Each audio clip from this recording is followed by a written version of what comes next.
That is not good. I need to get some kitty litter and see if I can save that as much as possible, because I've been trying to avoid that as, oh my, crap.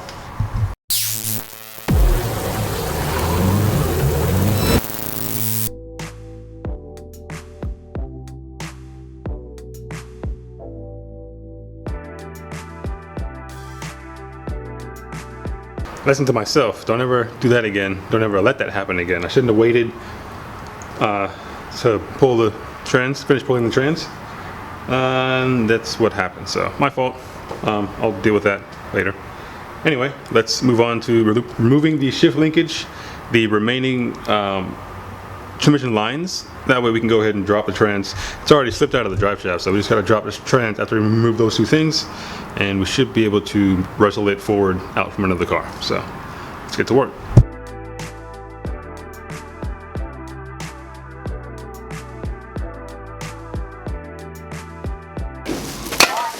Well, gloves are impossible to get right now. I'm sure some of you already knew that, not aware. So I got just some basic shop supplies. Brake clean, shop towels. We're gonna do the best we can. Not to clean it with brake clean, but to help break up some of the hardened grease in certain areas where there's like bolts and lines that I gotta touch. Since I have to be touching them with my bare hands now, instead of with gloves, I hate grease, it's gross. And I'm gonna clean this up the best I can, but first we gotta pull the trans and the lines and all that stuff out. So, let's get to that. Trying to find the right spot so you can watch these. We can take off this line together, this one here, and this first one right here.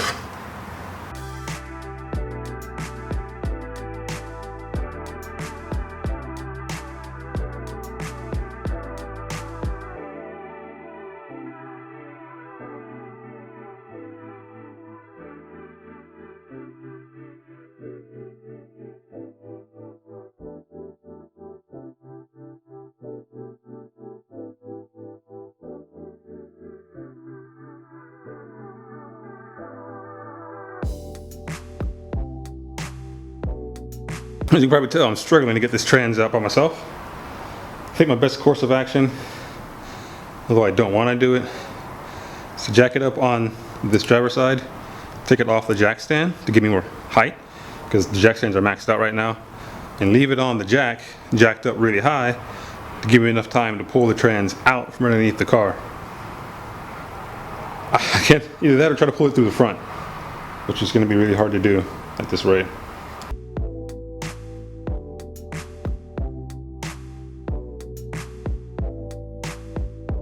Alright, that was tiresome, stressful, worrisome, but rewarding.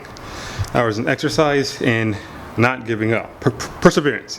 An exercise in perseverance. I'm gonna keep trucking until we figured out something that worked, and it worked. So, I'm tired. I feel good though.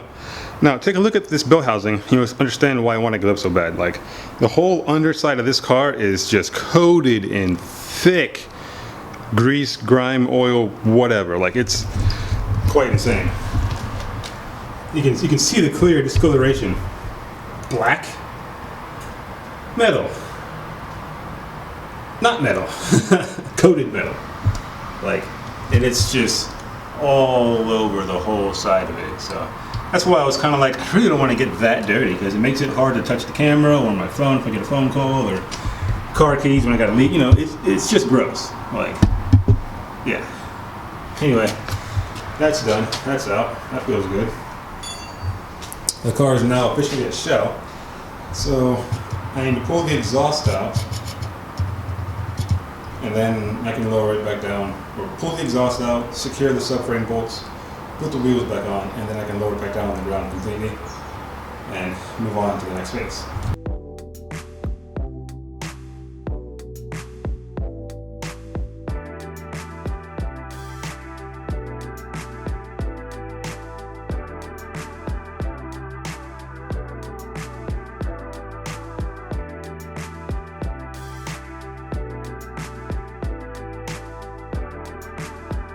Sweaty and glistening, really tired. It's getting hot. That's a good thing though, because I hate the cold. Anyway, I'm not doing the drive shaft yet because I need to lower the front so I can jack up the rear on jack stands and then unbolt the drive shaft and the rear exhaust and get that out. So right now we're gonna like I said, secure the subframe, just bolt it back down, just try to forget about it, and then put the wheels back on and lower it back down.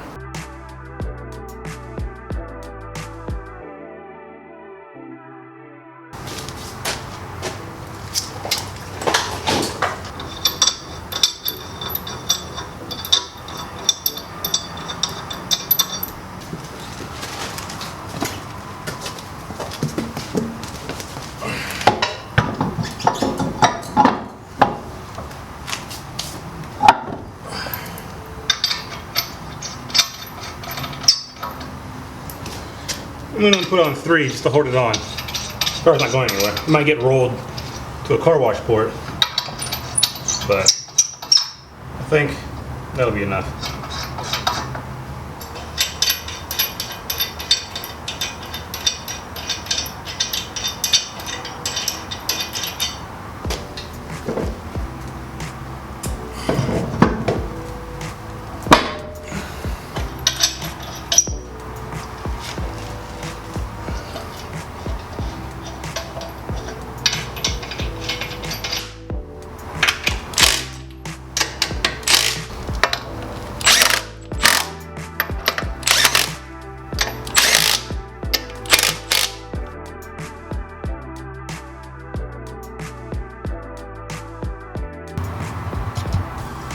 Realized I forgot to tighten the struts down.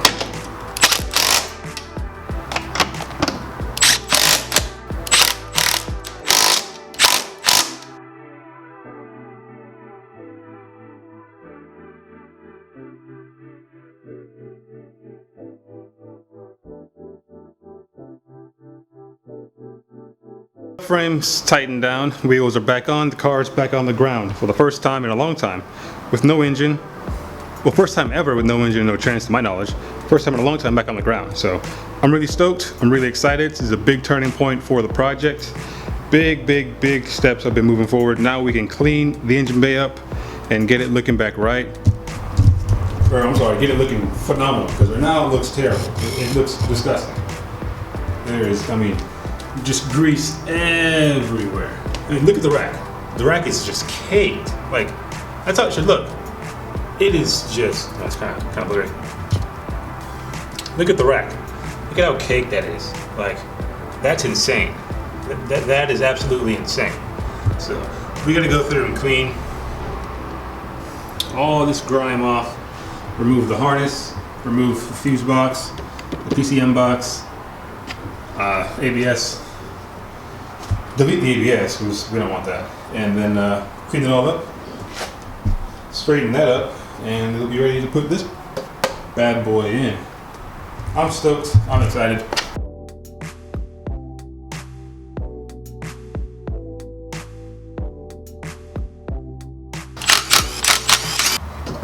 Oh shit. There you go. Should have bought zip ties when I was at the store. Thought about it and I was like, we'll be alright. Wrong. Should have got them.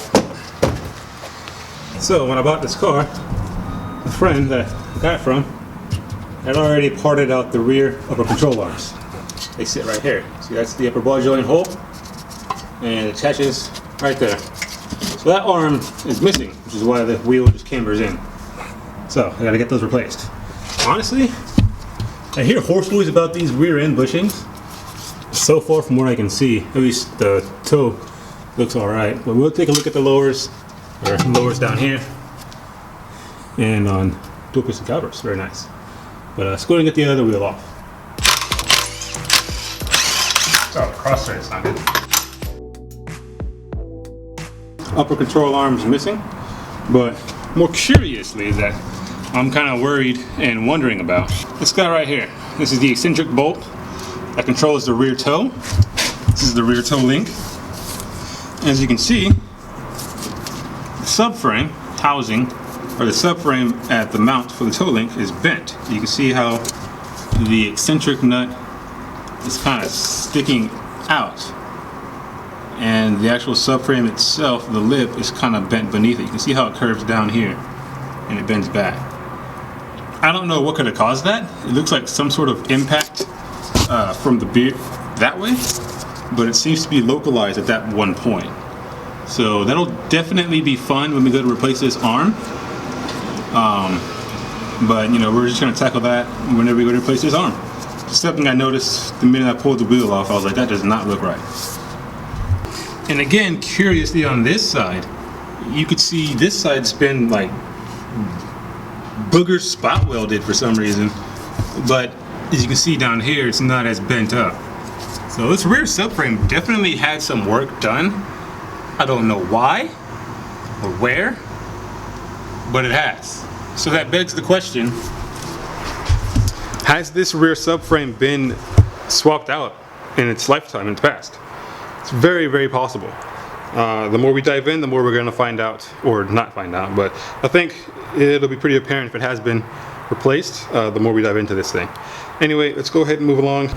I have this trans fluid I need to get rid of before I spill it, so let's attempt to do just that. Funnel.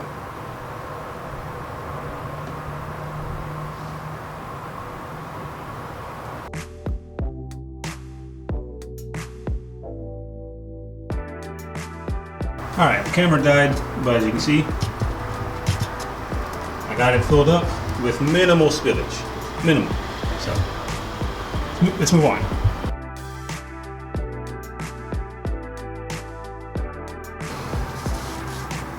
$14 it is.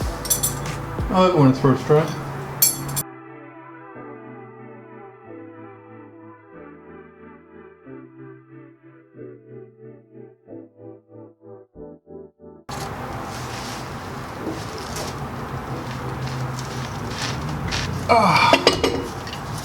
Not working. Took a bit, I shot myself in the foot yet again with removing this in such an unorthodox method. That's why you always want to remove things in like a standardized procedure. You know, engine and trans as one, but first always disconnect your drive shaft, remove your exhaust, and then remove the engine trans. Because when you do it in pieces, you wind up with a clusterfuck like this that I don't think I can get alone with the tools I have on the ground. If I had a lift, I'd have more than enough leverage. Or if I had longer wrenches, I'd have enough leverage. But right now, I'm gonna need some help. I hate ending videos without doing everything I want to do. But there's not much I can do without more help. I'm just gonna move on. I'm gonna come back to the drive shaft and exhaust area when I have some extra set of hands to give me a hand with that, because it's both heavy and cumbersome. Anyway, let's go ahead and remove some of these things from the engine bay. They need to get removed. So we can remove the PCM box, and we can see what we need to do to remove most of the harness and the fuse box, just to get this, you know, out of the way so we can start cleaning it up. So I can already see for the PCM box, we've got like a 10mm here, and that can't be it. No, there's another one down here. It's hidden right there, and probably another one on this side's hidden right there. So we can go ahead and get this box off, get that guy off,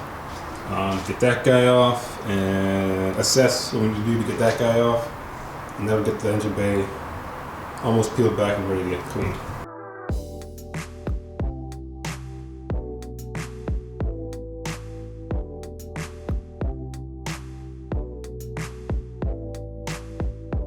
Ripped my gloves that I finally got. I only got the 5mm. I like the 7mm. 7mm were sold out in my size, which is like a large or extra large. I only had the mediums. The mediums shred immediately.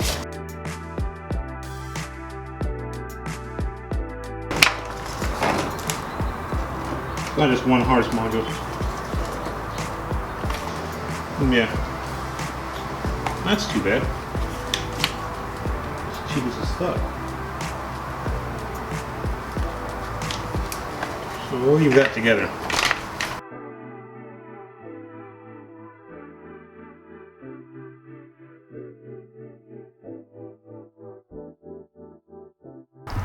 Alright, I'm gonna go ahead and just stop right here. I'm really hungry. Gotta eat lunch, and then I gotta run some errands. Made some progress. Feels good, but gotta get some help to get the drive shaft and exhaust off, and then finish up removing the stuff in the engine bay, cleaning it all up, and that'll be the next video. So stay tuned for that. Thank you guys for watching. We really appreciate it. Remember to like, subscribe, and we'll catch you guys next time. Do something awesome. Peace.